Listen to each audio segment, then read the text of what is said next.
ایک حدیث میں ہے کہ آدم اور شیس علیہ السلام کے بعد ادریس علیہ السلام پہلے نبی ہیں۔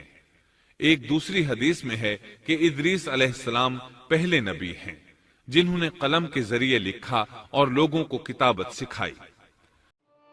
السلام علیکم friends, welcome back to my channel. I hope آپ سب بہت اچھے ہوں گے اور میں آ گئی ہوں آج آپ لوگوں کے لیے ایک نئی سٹوری لے کر۔ جی ہاں، حضرت ادریس علیہ السلام کا واقعہ، لائف آف پروفیٹ ادریس علیہ السلام۔ یہ ادریس علیہ السلام کی پوری فل سٹوری ہے جو قرآن میں بتائی گئی ہے، تو آپ لوگ میرے ساتھ اس ویڈیو کو لاسٹ تک ضرور دیکھنا۔ محترم سامعین، السلام علیکم ورحمۃ اللہ وبرکاتہ۔ اس بار ہم آپ کے لیے پیش کر رہے ہیں قصص الانبیاء۔ چنانچہ اب ہم آپ کو ادریس علیہ السلام کے بارے میں بتاتے ہیں۔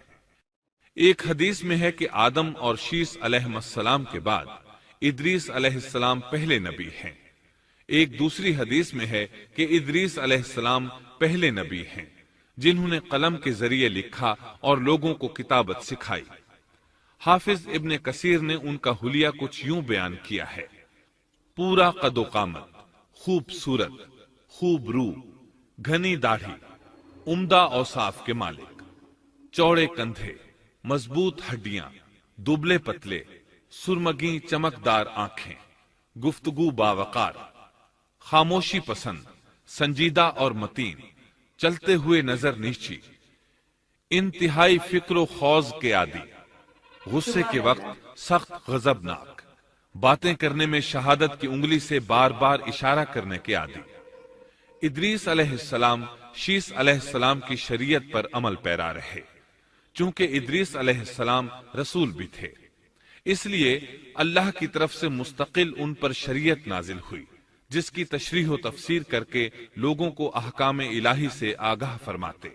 ادریس علیہ السلام نے جب دیکھا کہ مفسدین ایمان والوں پر ظلم و زیادتی کر رہے ہیں، ان کا فساد بڑھتا جا رہا ہے اور سمجھانے کے باوجود یہ لوگ باز نہیں آ رہے، تو انہوں نے اپنے پیروکاروں کو جہاد کا حکم دیا۔ ادریس علیہ السلام پہلے شخص ہیں جنہوں نے اللہ کے راستے میں جہاد کیا، غنیمتیں حاصل کی اور دشمنوں کو قیدی بنایا، لیکن غنیمتیں اور قیدی ان کے لیے حلال نہیں تھے۔ رسول اللہ صلی اللہ علیہ وسلم پہلے رسول ہیں جن کے لیے غنیمتیں حلال کی گئیں، لیکن یہ بات یقینی ہے کہ جہاد سب سے پہلے ادریس علیہ السلام نے کیا۔ انہوں نے جہاد کے لیے سب سے پہلے ایک لشکر تیار کیا، پھر اس لشکر کو دو حصوں میں تقسیم کیا۔ ایک حصہ پیادوں پر مشتمل تھا، دوسرا سواروں پر۔ چنانچہ بھرپور تیاری کے بعد ادریس علیہ السلام نے قابیل کی قوم پر چڑھائی کر دی۔ حق و باطل کے درمیان زبردست مارکے ہوئے۔ آخرکار ادریس علیہ السلام نے انہیں گھٹنے ٹیکنے پر مجبور کر دیا، ان کا بہت سا مال و اسباب لوٹ لیا اور لوگوں کو قیدی بنا لیا۔ اللہ تعالیٰ نے ان تمام باتوں کا ذکر نہیں فرمایا، بلکہ اللہ نے ان کی سیرت کے بارے میں اپنی کتاب قرآن مجید میں اشارتاً ذکر فرمایا ہے۔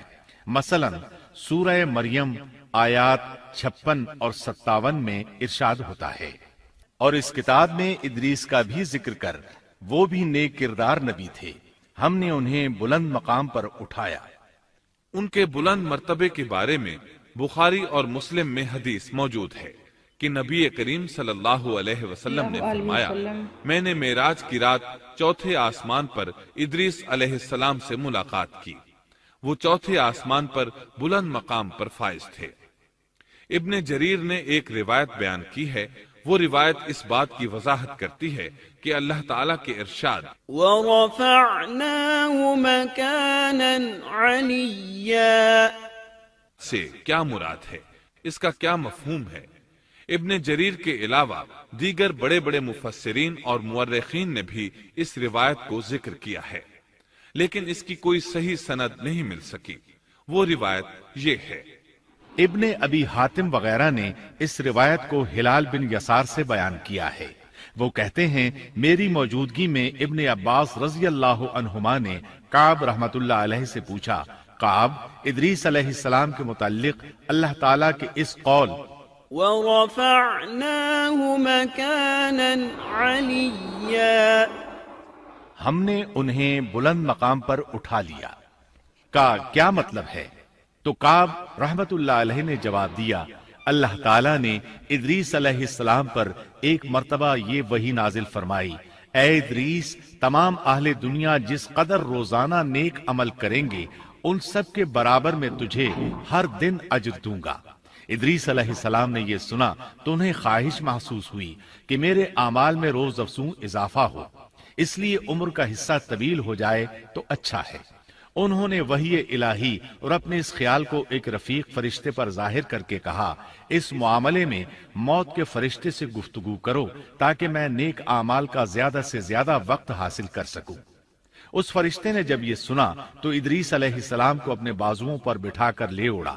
جب یہ چوتھے آسمان سے گزر رہے تھے تو موت کا فرشتہ زمین پر آنے کے لیے اتر رہا تھا، وہیں دونوں کی ملاقات ہو گئی۔ دوست فرشتے نے موت کے فرشتے سے ادریس علیہ السلام کے بارے میں گفتگو کی۔ موت کے فرشتے نے دریافت کیا، ادریس علیہ السلام کہاں ہیں؟ اس نے کہا، میری پشت پر۔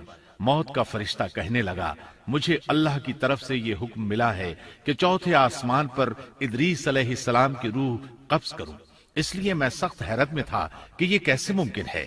ادریس علیہ السلام تو زمین پر ہیں۔ چنانچہ موت کا فرشتہ ادریس علیہ السلام کے پاس آیا، ان سے اجازت طلب کی اور ان کی روح قبض کر لی۔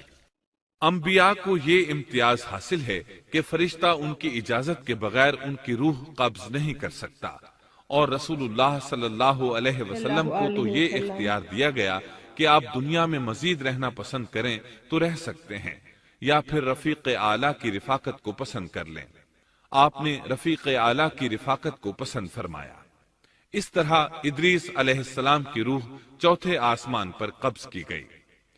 انہیں بھی عیسیٰ علیہ السلام کی طرح آسمان پر اٹھایا گیا۔ فرق یہ ہے کہ عیسیٰ علیہ السلام کی روح قبض نہیں کی گئی۔ یہ واقعہ نقل کر کے کعب رحمت اللہ علیہ فرماتے ہیں کہ اللہ تعالیٰ کے ارشاد وَرَفَعْنَاهُ مَكَانًا عَلِيًّا کی تفسیر یہی ہے، لیکن درست بات یہ ہے کہ یہ اسرائیلی روایت ہے۔ ادریس علیہ السلام کی وفات ہو گئی تو لوگ فساد میں اور بڑھ گئے، ان میں شر پھیل گیا، تاہم وہ توحید پر قائم رہے۔ بت پرستی کا ان میں کوئی شعور نہیں تھا۔ لوگ آدم علیہ السلام کی وفات کے 1000 سال بعد تک توحید پر قائم رہے۔ ان میں فسق و فجور ضرور تھا لیکن شرک نہیں تھا۔ اللہ تعالیٰ کے اس ارشاد كان الناس أمة واحدة دراصل لوگ ایک ہی امت تھے کا یہی مطلب ہے۔ آپ لوگوں کو ادریس علیہ السلام کی سٹوری کیسی لگی کمنٹ کر کے ضرور بتانا، اور اگر یہ ویڈیو آپ کو اچھی لگی تو ویڈیو کو لائک کرنا، اور ایسی ہی اور ویڈیوز دیکھنے کے لیے ہمارے چینل کو سبسکرائب کریں۔ چلیے ملتے ہیں نیکسٹ ویڈیو میں۔